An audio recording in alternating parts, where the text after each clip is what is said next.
रूस यूक्रेन युद्ध के बीच यूक्रेन के पड़ोसी मुल्क पोलैंड, बुल्गारिया, रोमानिया, स्लोवाकिया और हंगरी जैसे यूरोपीय देशों ने अपने यहां पर यूक्रेन के सस्ते अनाज के बिकने पर बैन लगा दिया था। इसके बाद यूक्रेनी राष्ट्रपति वोलोदिमीर ज़ेलेंस्की ने यह मुद्दा संयुक्त राष्ट्र तक में उठाया था, जिसकी वजह से इन देशों की यूक्रेन के साथ तनातनी और बढ़ गई थी। दरअसल युद्ध की वजह से यूक्रेन का सस्ता अनाज तमाम यूरोपीय देशों को भेजा जा रहा है और इस सस्ते अनाज की वजह से वहां के स्थानीय किसानों को अपनी खेती की लागत तक नहीं मिल रही है। आलम यह है कि अब पूरे यूरोप में इसको लेकर एक बड़ा बवंडर खड़ा हो गया है। हाल ही में बेल्जियम में यूरोपियन यूनियन की संसद के बाहर किसानों ने जमकर बवाल काटा था। ये किसान यूरोपियन यूनियन की ग्रीन पॉलिसी का विरोध कर रहे थे, जिसके तहत बिजली महंगी होना और ईंधन पर किसानों के लिए सब्सिडी खत्म करने का प्रावधान है।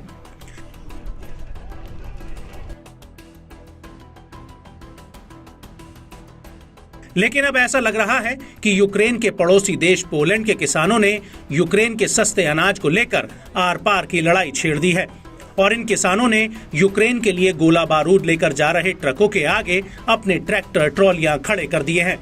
इसकी वजह से यूक्रेन को पोलैंड के रास्ते मिलिट्री सहायता नहीं पहुंच पा रही है और ये बात हम नहीं कह रहे, बल्कि यूक्रेनी एक्टिविस्ट कह रहे हैं।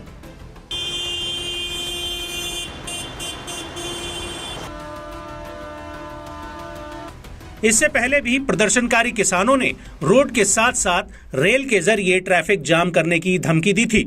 इसको लेकर यूक्रेनी वॉलंटियर नजर स्माइक, जो खुद को यूक्रेनी सेना के लिए उपकरण और वाहन खरीदने वाला बताता है, उसने अपने ट्विटर हैंडल पर शिकायत करते हुए लिखा कि अवरोध की वजह से सैन्य उपकरणों से लदे ट्रक बॉर्डर पर पिछले 3 दिनों से लाइन में खड़े हैं।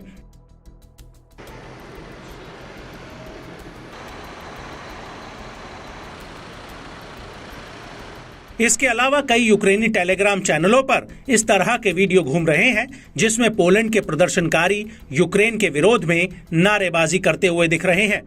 यहां तक कि इन प्रदर्शनकारी किसानों ने यूक्रेनी अनाज से लदी मालगाड़ियों से अनाज को उतारकर सड़कों पर फैला दिया है।